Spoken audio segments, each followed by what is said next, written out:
My name's Kim Shepard. I'm the CEO of Decision Toolbox, which is a high-volume, low-fee-based recruitment company working with Beckman Coulter. One of the themes that's emerged is that everyone's pretty much screwing up the hiring of Gen Y. If you really think about things, and this is pretty universal, the baby boomers are really the hiring managers these days, and we're kind of wired to want to live in a green planet. We want work-life balance.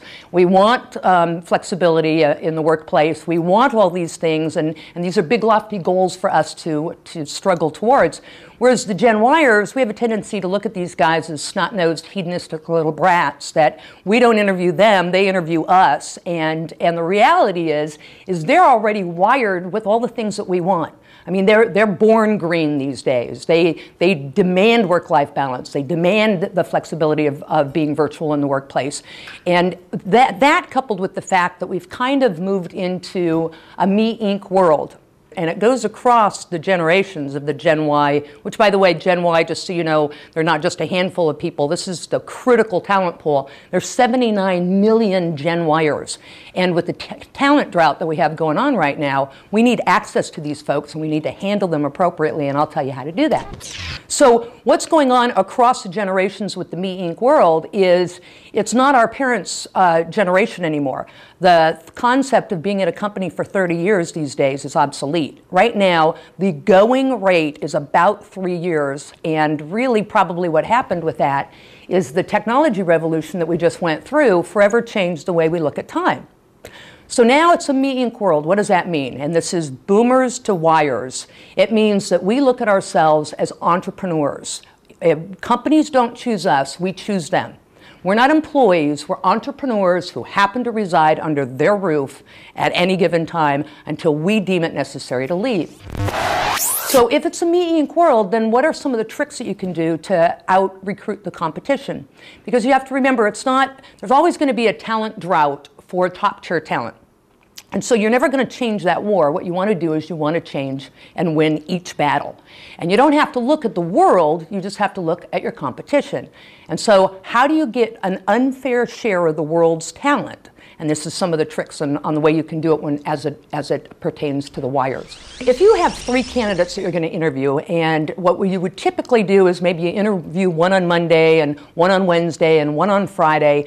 Well, to whatever extent you have the freedom to do this, here is a great thing to do. Interview them all. Let's say it's going to be an hour interview, the initial interview. Do your first one at 9, your second one at 10:30, your third one maybe at noon, and then you have a pretty good idea of how those 3 candidates stack up. Well, without thinking about it, here's what typically happens. You interview one on Monday, one on Wednesday, one on Friday. You think about it over the weekend. You look at the resumes next Tuesday. You think about calling them on Wednesday. You call one of them on Thursday. Now that clock is ticking, and if you've ever been on an interview, you know whether it's right or not. You ace that interview the second that you walked out. You know that job is yours. Everybody thinks that. Well, when 2 weeks go by, if there really was some gold in them there hills that you wanted to hire, they're gone.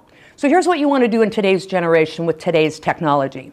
You could instantly send them an email. That's a good way to go, and that would be far advanced from the other options. But there's really a way to ace it. If you can get all interviews done in one day, and then there's one candidate that you really, really like, send them a text message. Because text messages have higher stock than email messages, which have higher stock than snail mail, which has higher stock than phone calls. And if you do it on the same day, you've owned that candidate. Because here's one thing that you can count on. That candidate has 3 other positions that they're interviewing. That candidate probably has 2 other offers on the table. So what you want to do is put the balls in your court so that candidate wants your position because you're awake and you're paying attention.